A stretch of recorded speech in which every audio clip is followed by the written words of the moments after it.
Well, it's the end of another year. One that I'm ending with a totally busted voice. Yeah, still sick. But that doesn't mean that we can't reflect on where we've been. So I'm going to leave it to past me and a reel of highlights from the best or most watched moments of all my Fnaf videos of 2024. So let's begin. Time, more and more of her is being swallowed up by this need to constantly eat. She's always hungry, always starving, and the feeling of being full doesn't last forever, even though she doesn't need it to survive. And it only gets worse when we see her final fate and ruin. Abandoned by the Pizzaplex, abandoned by Fazbear Entertainment, Chica has deteriorated into a ruined state.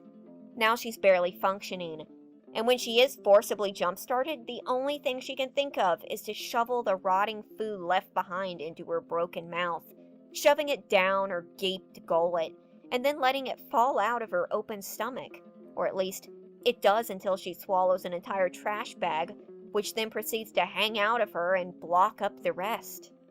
Chica's existence is now nothing but her addiction, eating rotting food and searching for more, and briefly chasing Cassie, the girl we play as, before collapsing in a dirty bathroom. It is at that point where Oh god, I just realized she dies in a bathroom. I really hope that wasn't like a nod to the eating disorder as well. It is at this point where Cassie has a chance to replace her voice box. Cassie peels the sludge back from her face and puts it in, after which Chica rouses one last time and says, "I smell pizza!" and then collapses. And that is, as for now, and possibly forever, the end of Glamrock Chica. Even in her last moments, she is thinking of food, blissfully unaware of the horrors of her situation, or perhaps so trained to repeat phrases that she's unable to vocalize it. Either option, this is Chica's last moments, fading out broken and busted, surrounded and filled by trash, and still hungry. Hungry until the end. When Roxy is talking to Cassie, she doesn't sound like herself. Her words are halting and robotic, a little confused, like she goes from acknowledging her horrible situation to suddenly not being aware that the Pizzaplex is in the state it's in. Does that sound familiar? Have you booked your party? I'm sure your friends will show up this time. I need to clean up before we can open in the morning. Oh, this place will be flooded with kids. A fountain is a decorative reservoir used for discharging water. Cassie escapes as Roxy is left to do battle with Mimic, and then we don't know what happens. Well, no, we do know what happens. You just can't hear it well in-game, and even if you could, I don't think you'd want to. Here is the sound file clean, and here is the final fight between Roxy and the Mimic.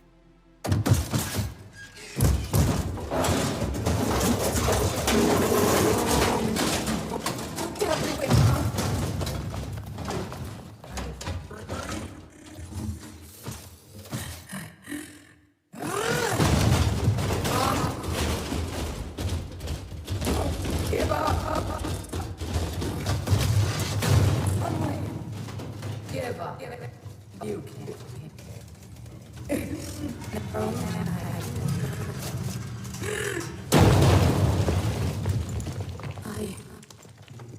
Awesome. In case you're having trouble hearing it, or just making out what's happening, because it is pretty difficult to make sense of it, there are two Roxys. One is Roxy, and the other is Mimic, who begins to copy Roxy. Now right at the end, one of them gasps, and there is a loud crash. Then another says, what I think is, "I am awesome." But it doesn't sound like Roxy. And then it is the Mimic who jumps out and chases Cassie. Now this doesn't necessarily mean that Roxy is broken beyond repair or dead, but it does mean that in the last moments of ruin, we hear Roxy's voice calling to Cassie in the elevator, and at this time we simply do not know who that was. 2. Glamrock Bonnie is overhated design-wise. I get it, it's not what the fans expected, but like you said, it was overhyped. Totally agree. I think Glamrock Bonnie is really cute. I even have a half reaction to the first time I saw him. I feel like I might be inching towards a really, really stupid twist, but, I don't know. Oh, Bonnie. I definitely think the pushback is because so many fans got attached to this other design and it was a jarring change. And that's fine, but I like how Bonnie feels very cutesy and 80s. Little headband and hair tuft. And he and Freddy have matching earrings. Adorable. All that matters is that it is very odd that one child gets so much attention, and with the addition of Scrap Chica, this question answers itself. But of all the animatronics to return, why Chica? Well, first of all, she's one of the few children who isn't named after a night guard. Well, okay, that might not matter, but this does. We already have a Freddy and a Bonnie, arguably, in the Knights. While Foxy is beloved, Freddy, Chica, and Bonnie are the main trio. Having another Freddy or Bonnie up against Scrap Trap and two bears, one listed directly as a Freddy, would have been odd. And having Foxy over Chica, too, would have been perplexing with how Chica is consistently returning as a major character, and with the implications later established in Ultimate Custom Night, where she is confronted by Afton, who cryptically reveals that he didn't take Sammy, but her, and then he quietly exits the plot. Down there, Charlie finds the door from her nightmares, but everything is crumbling around them, and John convinces her to leave the door. But she dies suddenly when Twisted Freddy appears out of nowhere, and she is swallowed up whole. Her friends mourn her death before someone who looks like Charlie, except older and dressed in a skin-tight dress, shows up. Everyone except John believes that it's her. This is the part where I say sexy baby shows up and ruins the plot. Throughout the fourth closet, Charlie is found, and she and her friends go off on two separate plots. Charlie's being her discovery of what happened to her and who is her skimpy doppelganger, on which it is revealed that Charlie is a robot. Not Charlie is her adult body brought to life, and the shocking reveal that Sammy was never kidnapped. Charlie was. She was killed, and Henry, distraught, built a robot to replace her, was overcome by anger and abandoned her final form, therefore ditching her teenage form too, as she'd be without an adult body, and then took his own life. So what does this mean for Sammy? Well, a lot of people seem to believe that the books were saying that Sammy is not real. Let me tell you, that is a pretty astute observation, by which I mean it would make sense to tie up that loose end and have Sammy not be real, wouldn't it? Alas, no, Sammy is very real. Henry was so obsessed with Charlie's death that his wife left him with Sammy. And in Hot Charlie's words, he grew up and he has no idea he even had a twin sister, doesn't know anything about his father, he never came back, he never asked. He's just off being normal. He is not, nor was he ever, a character. And we don't so much as even see him. You wait under the cherry blossom tree located behind the Pizzaplex, the wind blowing in your hair as you do. Soon you can feel an additional presence. Taking a deep breath, you put on your mask, and there he is, his chiseled face framing a mischievous grin.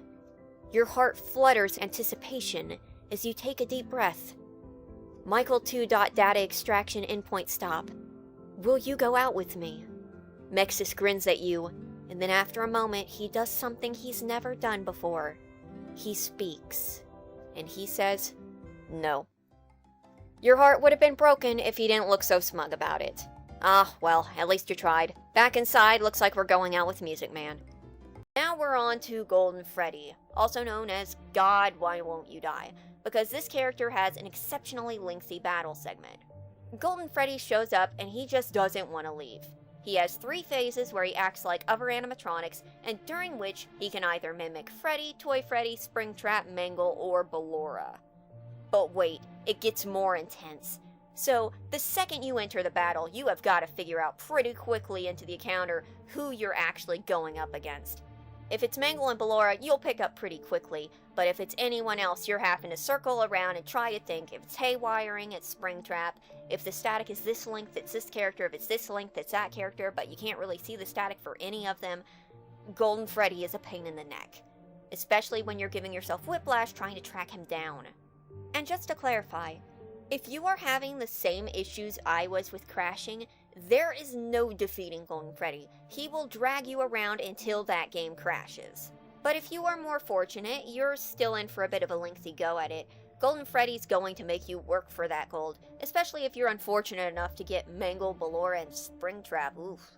All of this is revealed in Help Wanted 2, and it is there that we see what Sun really thinks about his situation. That is the end of my instruction. If I had been programmed with the knowledge to fix it, it would have already been done.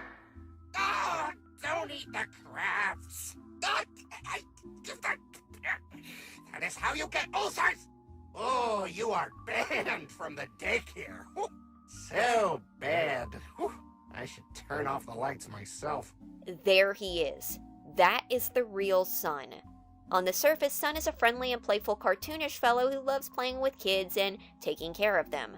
But under that, Sun is something a lot more human. He's not just anxious, he's frustrated, he's restricted, he's bossy and childish. He's flawed, and I don't mean flawed in a cute way, or flawed so much that you allow the issues to mediate some of their responsibility in their behavior. Oh no, Sun is not mindlessly eating, he's not groveling in a mirror. Sun is aware, and he is way more aware than we gave him credit for. The common belief for Sun was that he was a childish dreamer in an adult body, a scattered and hyperactive fellow with plenty of colorful hobbies, who is happy to be a playmate for any child. But no, maybe that was a Sun from a long time ago, like how Moon used to be friendly, maybe Sun used to like his job. But this gas giant is burning out. This one-man daycare isn't taking it very well. And that's when the truth comes out. Sun is not the bouncy buddy boy that we thought he was. Sun is not SpongeBob. He's Squidward. And no, this isn't a joke. Sun is like especially Squidward. From the art thing, to the fed up with the job thing, to the occasionally happy or feigning happiness before the blast slides through. You call that art? Get good. Sun is Squidward. And you know what they say, and nobody wants to be a Squidward. Being a Squidward is the best thing to ever happen to Sun. Was there a Glamrock Foxy? No. So, was there a Glamrock Foxy? Yes. Yes, there actually was. And her name is Roxanne Wolf. Thank you for watching. I can't even see. I hate it. I hate it. I hate this stupid. I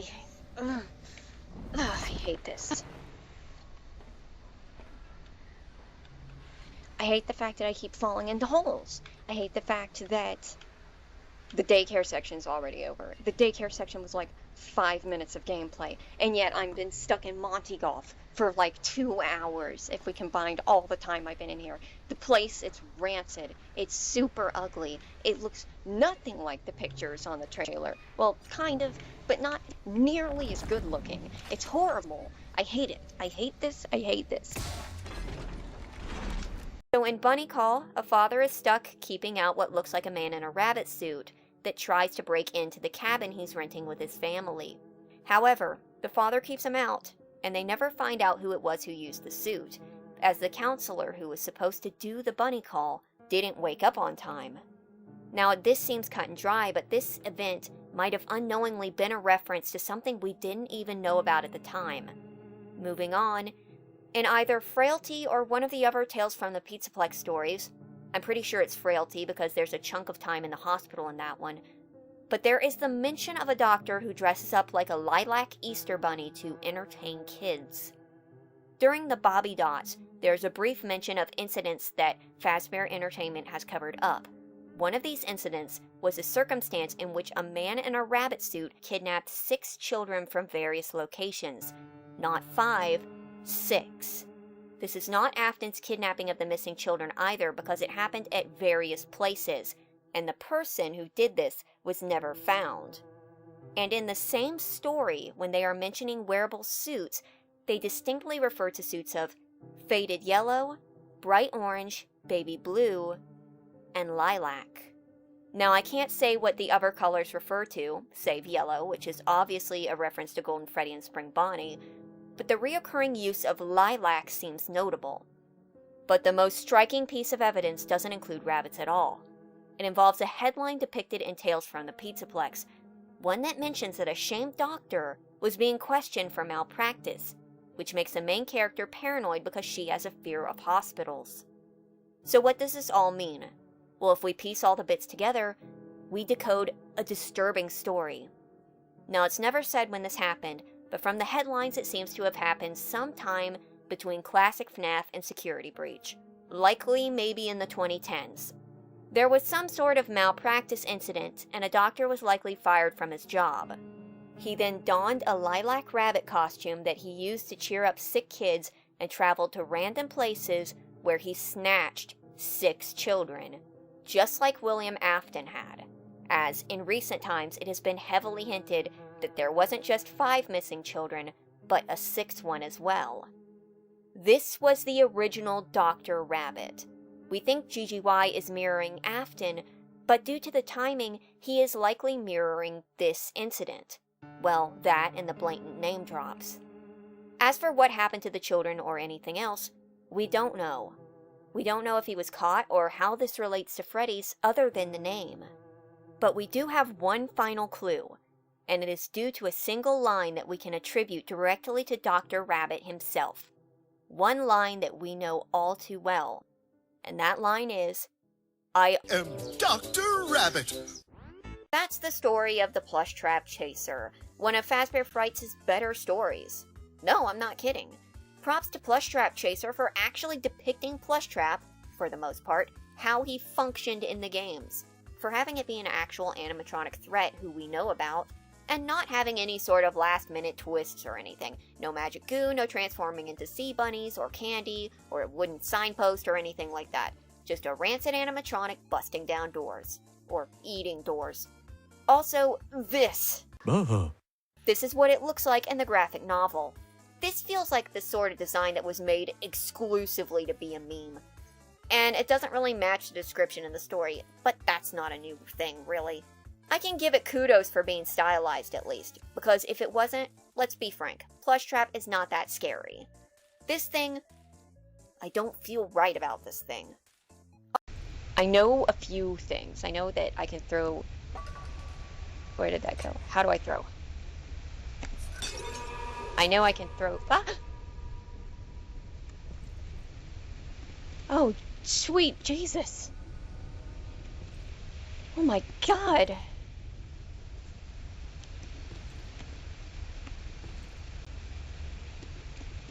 Oh, that actually got me. Oh no, now the can is off kilter. Oh no, I don't like this.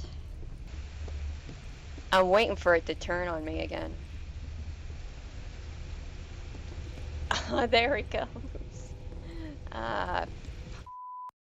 Oh, I shouldn't have said that out loud.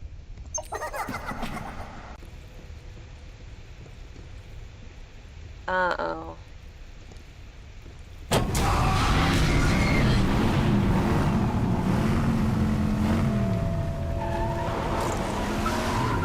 Jeez Christ!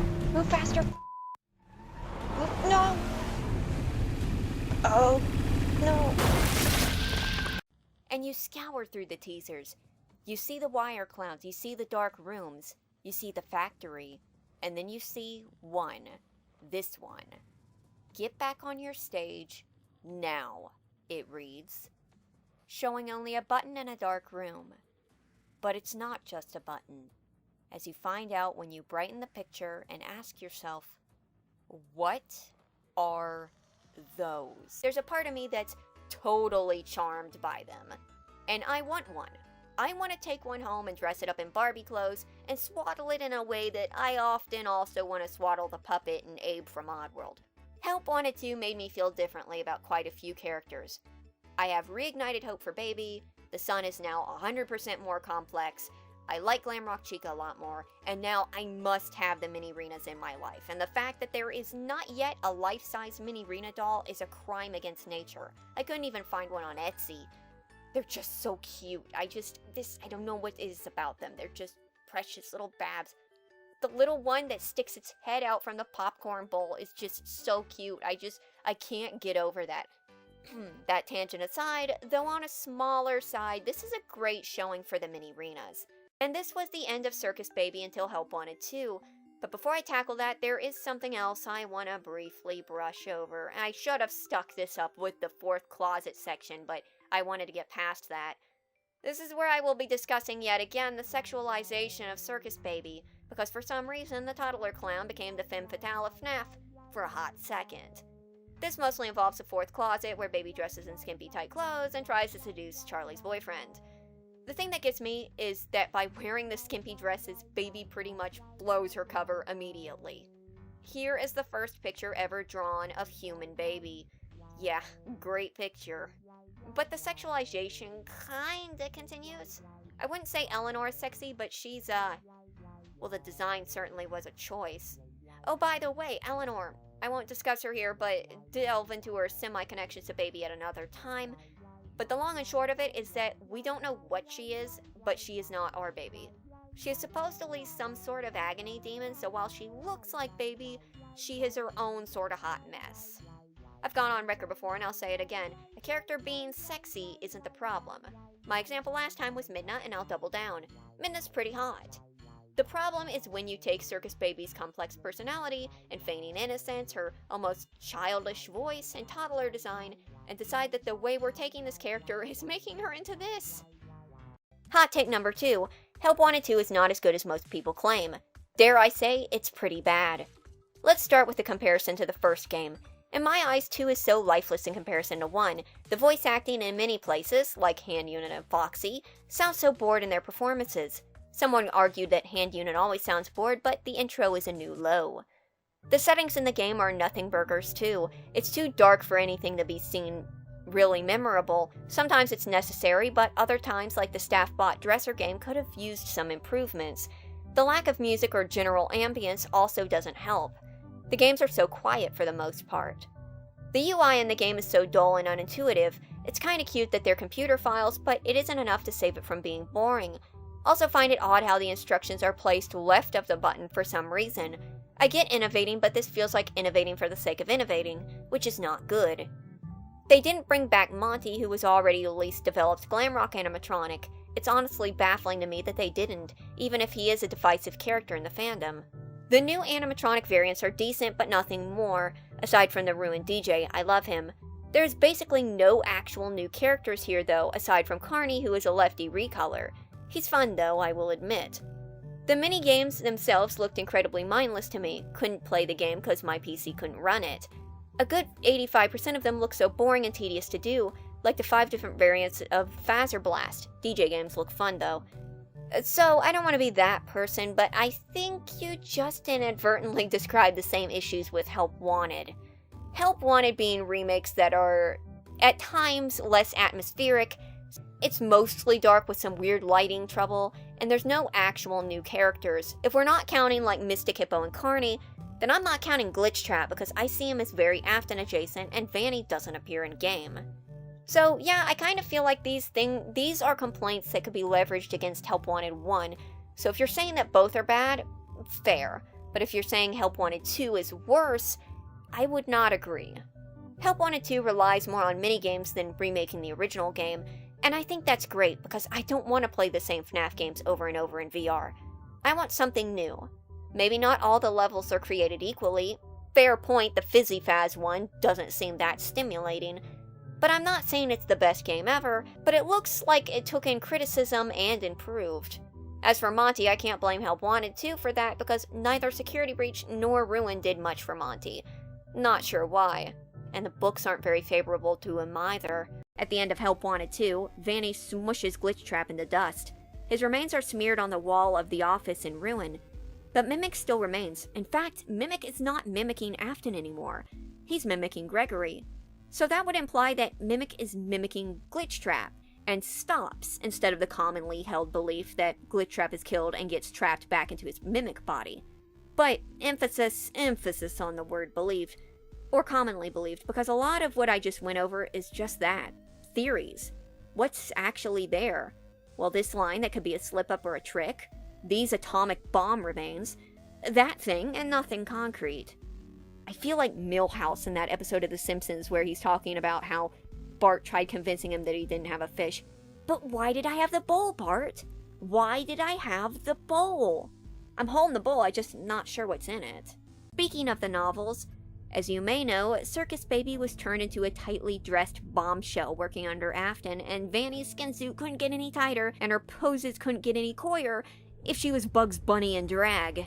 So, we have William Afton's daughter, the reluctant clown and also femme fatale, passing off her role to the reluctant clown Moon and the femme fatale who is also William's daughter of various regards, Vanny and or Vanessa, both of which may be separate or the same people. We've got two guys mimicking Afton who may or may not also be the same people, one of which exists in a paradox of where he inspired himself to become a killer, and the other has Book Baby's backstory and the gimmicks of two completely different Fnaf villains.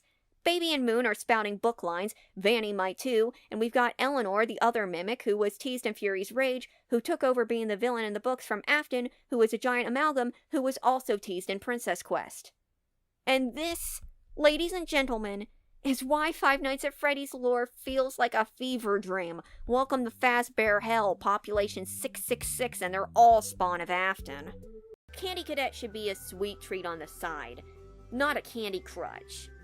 Candy Cadet should be supplying us with extra details, not the only details. But this isn't anything that I haven't said before. I think Candy Cadet's charred corpse being dragged around and poked and prodded to spill its knowledge speaks for itself. But it is the final Candy Cadet story that reveals the true nature of Candy Cadet. Now I will tell you a story about a family that missed the most important opportunity in their lives. It was a limited time offer that included a family-style pizza with all their favorite toppings. It also came with a side of fries, mozzarella sticks, extra large soft drinks and a toy surprise. It was only $49.99 while supplies lasted. They did not purchase the food and they all died. He's a sellout. We all believed he was the soothsayer of Freddy's, but Fazbear Entertainment bought him out. He's on commission. He gets a shiny nickel whenever you enter his coupon code, candy, candy, candy, at the checkout for orders of $19.87 or more. Can we trust any of the stories post-Pizzeria Simulator? Or even still, what if there was never a Candy Cadet? What if he was just added in by the rogue indie developer who created the FNAF games in-universe in the later FNAF games? A vessel to tease truths that couldn't be revealed in the actual game, or else the evil Fazbear Company would cause the chip in his brain to detonate. Which is why Candy Cadet is so unreliable. He must be vague. Or else. Nah. Candy Cadet is probably just a mouthpiece to hint the lore that we don't see. With mixed success, but he gets the job done. Glitchtrap isn't just a mascot suit. Glitchtrap is the most deranged, coked out, scary suit that you've ever seen. So I think, on the whole, I think the change probably had more to do with trying to up the ante. Sort of like how Mxes was made less scary and more, I use antlers in all of my decorating. So let me get onto the whole stolen asset. Let me get onto the stolen asset thing. There was a belief for a while that this was a stolen fan model, and from what I've seen under research, this is not the fan model. It was the original Springtrap or Spring Bonnie on the title screen for one of the previews, but was likely stolen from, surprisingly enough, Pop Goes. But if you do a few comparisons between the Pop Goes Spring Bonnie model and the Help Wanted Spring Bonnie model, they are noticeably different. Help Wanted Spring Bonnie doesn't even resemble the traced asset in the Help Wanted promo. So this one is an original. Which begs the question of why it wasn't what was featured on the promotional material. And the answer is either Spring Bonnie's model wasn't finished yet, or the marketing team decided to just rip a model off the internet and didn't realize it wasn't legit. It's still rather confusing, but this wouldn't actually be the first time that a fan model accidentally, in one way or another, made it into official merch. So they are remembered, just not well. At least not by the general audience. They have fans, of course, but it's a lopsided number compared to those before or even after them. But did they deserve better? I'm not entirely sure, actually. If their characterization on Ultimate Custom Night wasn't just a one-time joke to fill slots and was the original intention, then sure, maybe. You've got the extortionist, the sadist, the cannibal, a really chill Foxy, and their cousin walking Mpreg, and their distant cousin, Uncle Chuck the rodeo clown. They would have been the goofiest bunch for certain, with Freddy and Bonnie threatening physical violence to be paid off to be helped, Chica being so much more rough and tumble, and Foxy being friendly, perhaps a reflection to show how folks used to think classic Foxy might be the nice one. But I don't know, I got this vibe that it was supposed to be the box. In the graphic novel, it looks like a pirate's chest. Aunt Jen's just stashing an Ocarina of Time chest in her closet.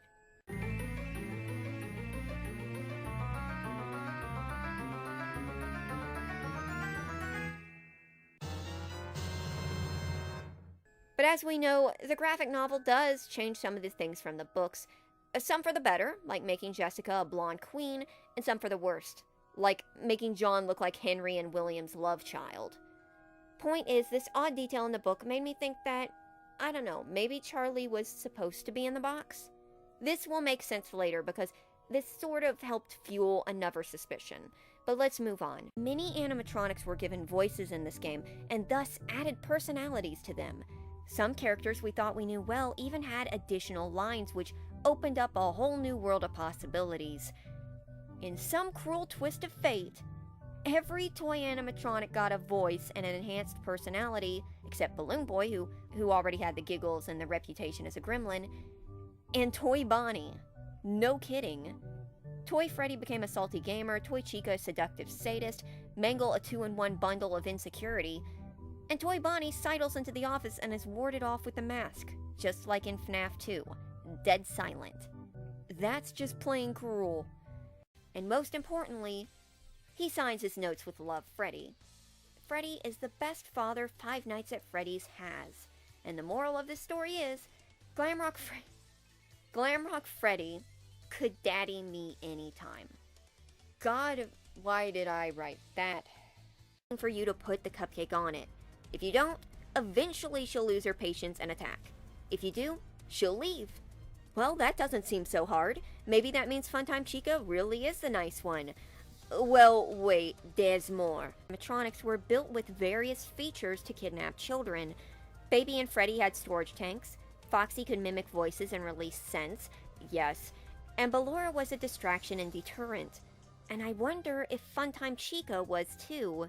Another thing that fits with Ballora is the fact that both of them seem docile but can be aggressive. Ballora was also not built to grab kids directly, but would attack adults. Maybe that could be part of Chica's Help Wanted 2 turnaround? Or 3, the puppet was already haunted, and wasn't haunted by Charlie, and Henry was just wrong. He just assumed his daughter was in there. I knew you couldn't let go, just like me, or something like that. I should have known you wouldn't be content to disappear. Not my daughter. Chime in here to remind everyone that she was like 3 years old. Because, see, this would actually kind of be canon to his character in the books, where he is able to delude himself into believing that he rebuilt Charlie with a doll that was not hers, but one he apparently bought at a dollar store and then cried into. Or maybe it was hers, but wasn't with her when she died. I don't know, the dialogue sounds like he just, after she died, he ran by the Dollar General and picked up a toy, and then started crying into it until it started calling him daddy. He'll just believe anyone's his kid. Something says what he wants to hear, and he's ready to send it to college. Yeah, I was just thinking about it, because I just actually stopped recording, and I'm totally off script now. How disturbing it would be if it really was, and I'm not just saying this because, you know, I'm the person who keeps pushing the whole, the crying child used to be the puppet thing. How absolutely disturbing it would be if the truth was that Charlie wasn't the puppet, and it wasn't the crying child, it was anyone else, and that Henry set fire to it and Michael and everyone else because he wanted so badly to believe that it was Charlie. That would be an incredible twist, by the way. That would be, I mean, it would probably come a little out of left field, but wow, that would actually maybe kind of work. JC Welsh writes, not sure if this is a hot take or not, but FNAF is completely dead. Has been since Security Breach, and I'm genuinely surprised the fan base is still as big as it is, because truly, what is even the plot or the point anymore? You know, people throw around the term dead a lot these days. I saw a comment just the other day. Well, I saw a comment practically a month ago telling me, Bindi, isn't that series dead? While a movie is in production, a mainline game and numerous spin-off games are in production, and the series is having a resurgence. Something isn't dead when it's still making games, books, movies, merch, and it's still selling. Creatively bankrupt? Maybe, though I wouldn't say Fnaf's at that point. Into the Pit is a spin-off coming out, we have 2 movies on the horizon, and Choose Your Own Adventure books, and likely enough, probably a new mainline game sometime in the next few years, plus whatever we're going to have revealed/released in August. As a wise man once said, while you're still sleeping, the saints are still weeping because things you call dead haven't yet had a chance to be born. I'm the scat man. Stressed out, nervous wreck who compulsively hovers, gets extremely huffy about children's art projects, and acts generally like, well, the best comparison I fall back on is a Squidward pretending to be a SpongeBob. He gives off the illusion of bubbliness, but underneath it is something cynical and fed up. You can stop throwing things now. Oh, that was only funny the first few times. Do it again, and you're taking a nap. And this is because Sun is in a constant state of panic over his eventual turn into Moon, his other half, as Sun puts it, the other me. Are you done yet? Why are you taking so long? Can't work in the dark. Don't work in the dark. Never work in the dark. You'll hurt your eyes if you work in the dark. Whatever you do, keep the lights on. When the lights go out, Sun's body shifts and Moon takes over. Moon is aggressive, maniacal, mischievous, and way too agile for his own good. Easily able to flip his body to crawl and squeeze into any space. He likes dealing out punishment generously. Sun stabs Bonnie with a tree branch? Oh my god. Mr. Hippo, Glamrock Freddy, and Sun get into a fight. Sun triumphantly kills them both. Sun has now killed 3 people. Moon dies trying to escape the arena. Oh man. Sun defeats Mangle in a fight, but spares her life. Rockstar Freddy, Sun, and Foxy track down and kill Mangle. Which I just realized means that Sun finished the job. Okay, day 3. Oh my god. Again, Sun sets off an explosive, killing Foxy, Baby, Funtime Foxy, and Roxy. Well, I mean, I guess he got revenge for whoever Foxy blew up, but good lord. Sun dies from hypothermia. Good god. So Sun came into this. He killed off, like, what, 10 people? And then he just slept outside in the cold and died. Moon quietly hums. Wait a second. Freddy dies trying to escape the arena. Roxy dies trying to escape the arena. Then Moon really win sitting there twiddling his thumbs? And everyone else just was like, we gotta get the hell out of here, and killed themselves trying to get out? Is that really how it ended? That's how it ended. Okay, so something I didn't pick up until after the recording. In the first game, Moon died escaping the arena. So that's why he was just sitting around happily humming while Roxy and Freddy got themselves killed. He knew trying to escape the arena would kill them, and was gleefully waiting to be announced the winner. Now, there's a comeback story. She doesn't know what. Next night, same thing happens, and we jump through a few nights of this, all the while Delilah is fixated on throwing Ella out, and keeps thinking about her, knowing that she is stalking her. She starts hearing noises at night, but she can't see her. But she knows it must be Ella. It affects her job, it affects her life. She can't sleep, she can't focus.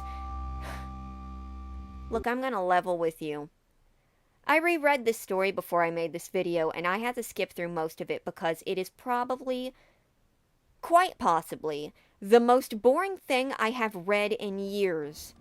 It is just paragraphs upon paragraphs of nighttime routine, Ella's suspicion, Depressed, sad day, thinking about the past, constantly fixating about the past, constantly wondering if Ella's in the garbage. How many times is there line after line of her remarking about how Ella was supposed to be in the garbage?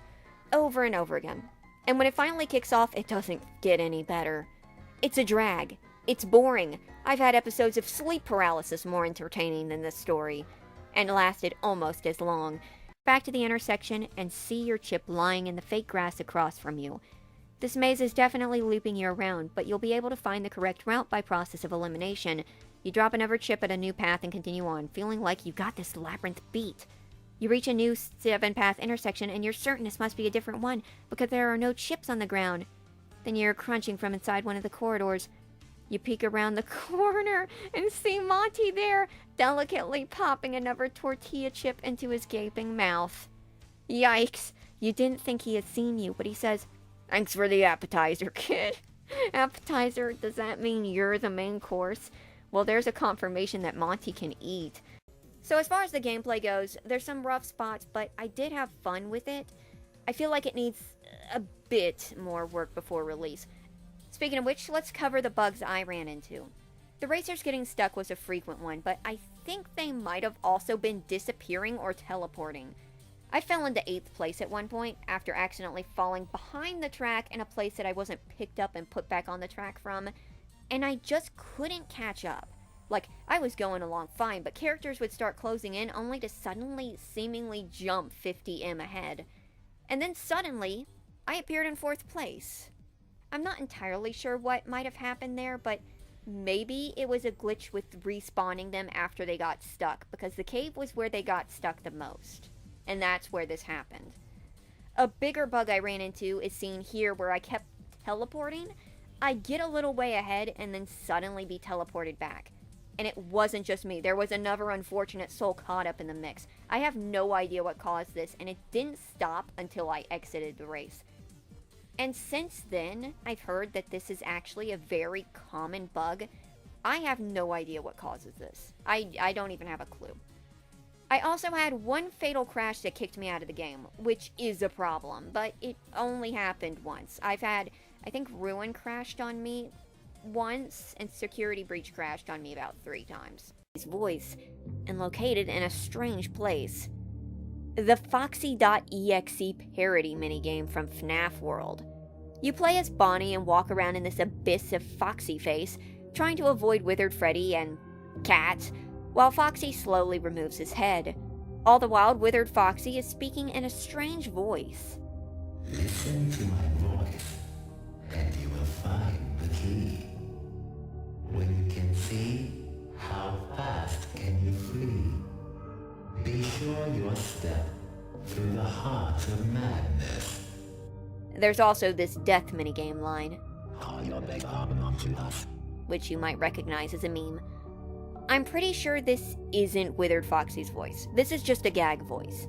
Like the voices for Foxy Fighters, the Sans Toy Chica, who actually has her real voice, the inflection's just a little different. In all likelihood, I think Withered Foxy's voice likely just sounds, in reality, like a crunchy Foxy. Never underestimate the cunning of a pirate. Or a fox, for that matter. And character. But the one with what I feel is surprisingly the biggest role is none other than Monty Gator. Monty Gator, who is not currently the bassist as Bonnie's still lurking about, basically runs the Monty maze, which predates Monty Golf. Devin has to complete the maze while being hounded by Monty, but instead of just being an aggressive brute, Monty is straight up a Looney Tunes character. Here are a list of Monty's antics. At one point, Devin brings in a balloon, and Monty basically lurches in out of nowhere and casually pops it with his claw. He apparently just drags kids out of the maze on a regular basis. He sets up a trap where he just puts out a cutout of him pointing in a direction, and then just hangs out at the end of the hallway and waits for someone to fall for it. He gets his foot stuck on sticky candy. He gets his mouth stuck closed on sticky candy. He gets his hand stuck in his mouth and then stuck to the wall on the same candy. In one notable scene, Devin uses chips to mark his path a la Hansel and Gretel style, and walks up on Monty straight up just walking around, casually eating them off the floor. And it's just like, Thanks for the snack, kid. Finally, if you beat the maze, Monty hightails it to you as fast as he can. Monty sort of spawns in and congratulates you like a good sport. And I genuinely can't tell if this was like a begrudging congratulations or if Monty's capable of turning it off like that. This all portrays Monty as this weirdly aggressive but overly determined ditz who's not exactly a high-watt bulb, but will pull random wily coyote tactics, if lazier, and will pretty much eat straight off the floor. His whole demeanor can be summed up with, "Thanks, kid," punctuated by popping a balloon or a chip into his mouth. I also love the clarification that Monty eats his chips daintily. In Wanted 2, she is shown in faster pirouettes. And in Fnaf AR, the different Ballora skins actually have their own little dances. Assuming these are all accurate portrayals, Ballora seems to be pretty dexterous. Though, this is all but confirmed by the other way Ballora gets around. Understandably, it would be difficult to dance over all terrain, but Ballora's figured out a way to get around this. By turning her legs around and crawling on all fours. If you ever needed a visual example of how little true humanity there is in Ballora, this is it.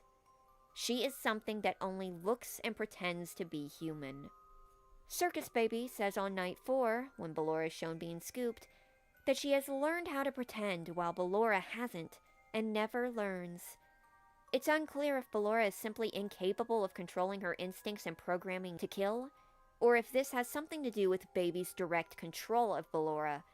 Baby seems like the type who would mock someone over something they cannot control.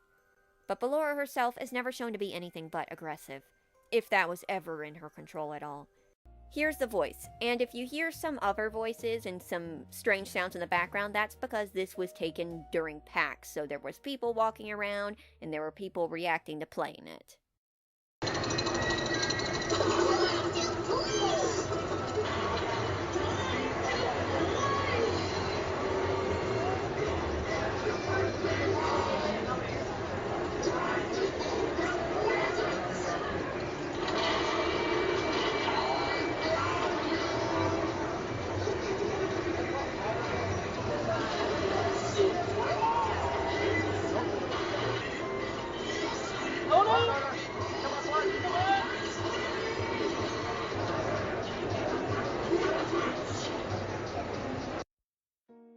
You know, I'm proud of how far Fnaf has come. First there was a AAA game featured by PlayStation in their big show. Then there was the movie featuring huge names such as Josh Hutcherson and Shaggy himself.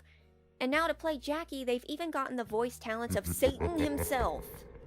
But the catch with him is that he doesn't come alone. Crawling out of his body are the Freddles, his little bear spawn that resemble him greatly, but are a 12th his size. Whether these are separate entities or little pieces of himself is unknown, but they seemingly can either spawn him or form into him. See, Nightmare Freddy comes in through the bed, and how he does this is that the Freddles will appear on the bed, 1, 2, 3, and you must use the flashlight to scare them off. If you don't, Nightmare Freddy will form in their place, spring out of the bed, and jump scare you. Nightmare Freddy's mechanics in Ultimate Custom Night are very similar. The Freddles will appear on the desk, and you will have to shine them away with your flashlight to keep Nightmare Freddy away. It is in Help Wanted when these mechanics change. But then boom, back at the Red Lake. You walk over to Old Man Consequences, and he says, "Come and sit with me a while. Leave the demon to his demons. Rest your own soul. There is nothing else." Indeed, you might notice some distorted noises in the background, sped and pitched correctly, and you can hear a voice screaming.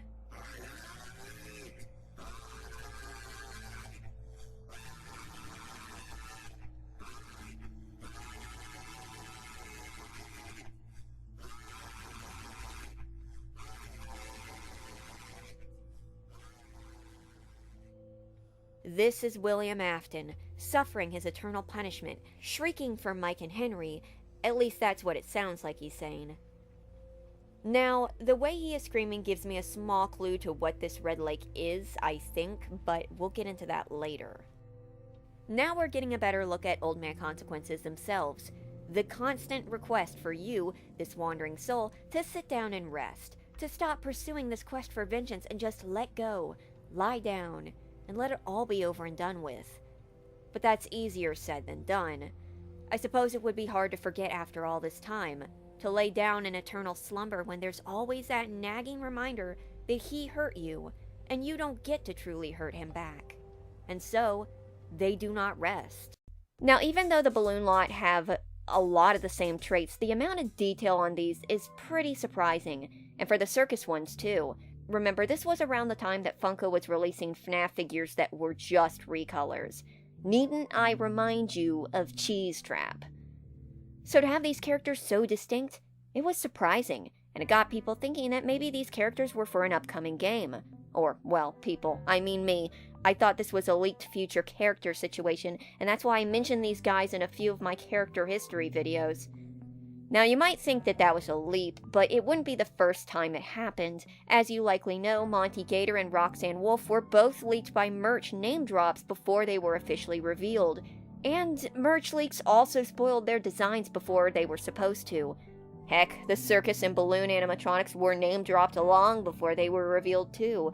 So the idea that they were for a game and released too early wasn't too out there. There are a few staff bots left worth mentioning. First is an early version of the staff bot that appears in the Secret of the Mimic demo, and here's where I'd place footage of it, if I had it. Sorry, I know this is the second video in a row that I used that joke, but it kinda works in this case. But yeah, I haven't seen the thing for myself. In fact, I initially thought that there was more than one, but apparently it's one that looks like an older model sorting mail. We'll see it someday. And finally, there is Mapbot. Mapbot is a yellow-chested, visor-wearing, glasses-frame-wielding staff bot who hands out maps to visitors. In Security Breach, he becomes somewhat of a running joke, jump-scaring Gregory on his first entry into the atrium, in his first trip to Parts and Service, and when he gets caught by Vanessa either in the prize counter or past the shower rooms. And I say he despite the fact that I believe he too can randomly get a female voice. I swear I once had Mapbot get feminine voice lines in the basement, assuming it was the same staff bot, before returning to having a masculine voice in the cutscene, likely because that was a cutscene. Hi, please take this map. Take a map. Thank you. Please enjoy. Hello, please take this map. Vanny's knife was taken away from her to have a lower rating on the game.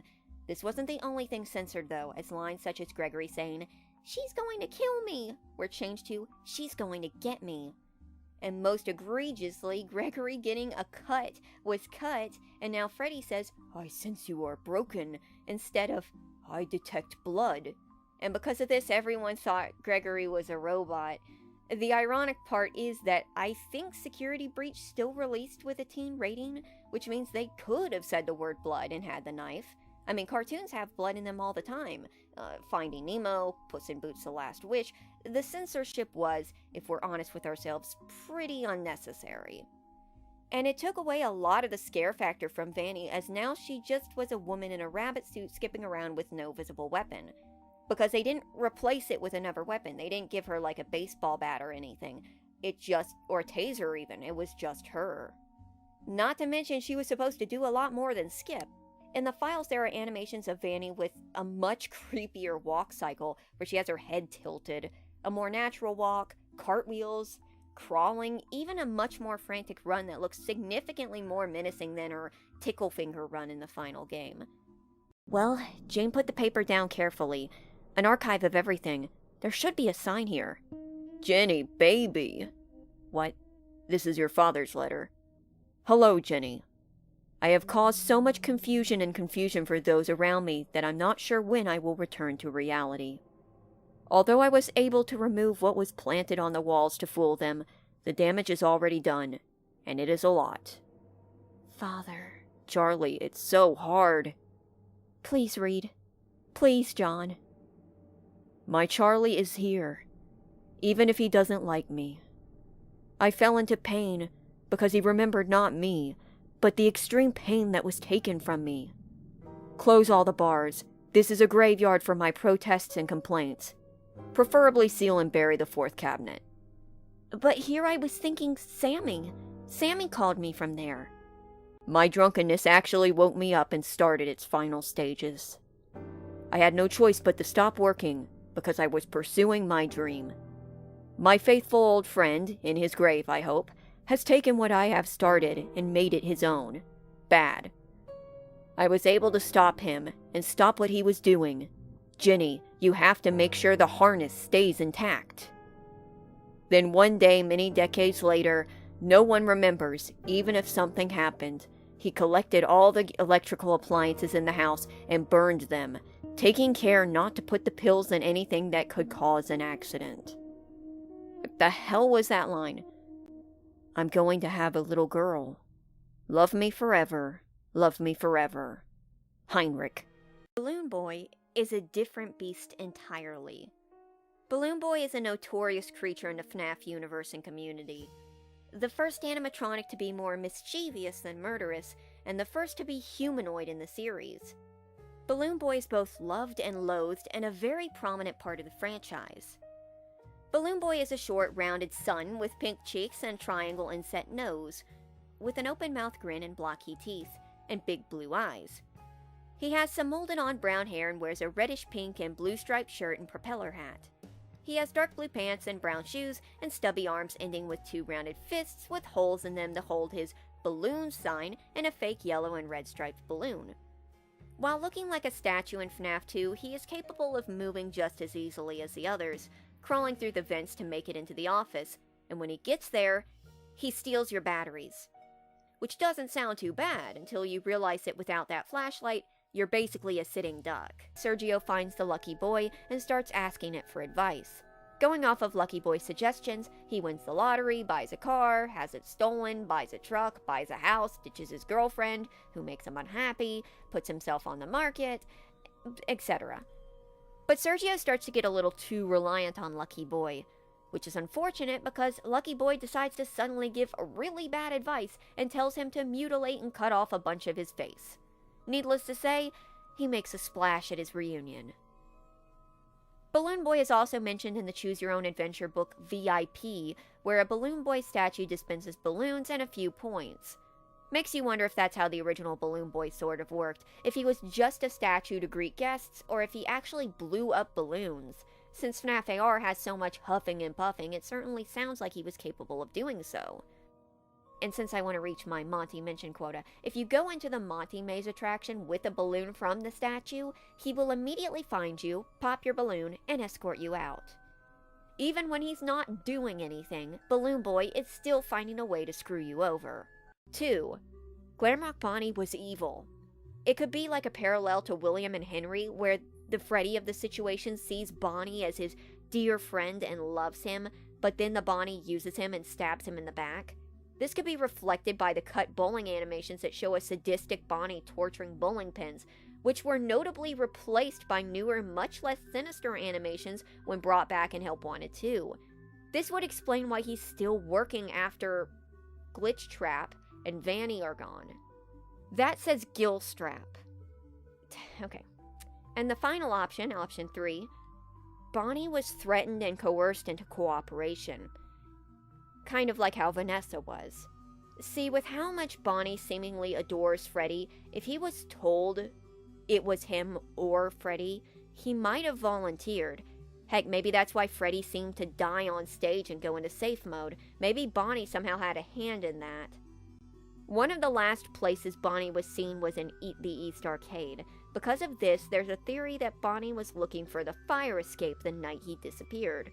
Maybe he was looking for a way to escape the Pizzaplex, maybe with Freddy, or to get out to warn someone, somewhere where he wouldn't be seen on the cameras. Or even to help a child escape. Remember the line, "It won't be like the last one." It won't be like the last one.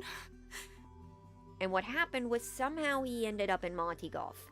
Either he and Monty got in a fight, or Vanny got control of Monty, and in the end, Glamrock Bonnie fell from the catwalks and was decommissioned.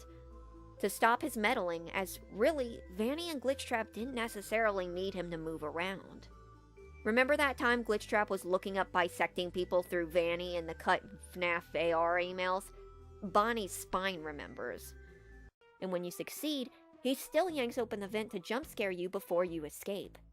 The level ends in the basement boiler room, where Ennard is climbing around the pipes. When you activate the furnace, Innard shrieks as though it's inside of it and burning. However, in the dark mode, harder mode version of this level, where the whole thing is flipped topsy-turvy, instead of assumedly burning, Innard leaps out and grabs onto the elevator, which then begins to fall, him slowly getting closer and closer before the level ends. It is a great showing. Innard is very threatening, and the whole level shows off how quickly he can get around and how, unlike many animatronics who might get themselves stuck in a place like this, he can easily work around it. Help Wanted 2 has a remake of the private room level from Sister Location, but this time we have the bonus of seeing Innard move. He moves very fast in the vents, scuttling very quickly, but in the hallways, Innard walks with a disjointed, almost pained sort of gait. It's like a zombie shuffle. All the while you can hear the crunchy squeaking of something that sounds like it maybe shouldn't be exposed. He has what could be a limp, and that could be because of the different legs, but he'll get to you, and if you don't shut the door in time, he will get you. Another thing worth reflecting is the models. Help Wanted Innard's was a little doughy, but his Help Wanted 2 model is excellent. The only caveat being that the eyes along his body are all yellow instead of multiple colors.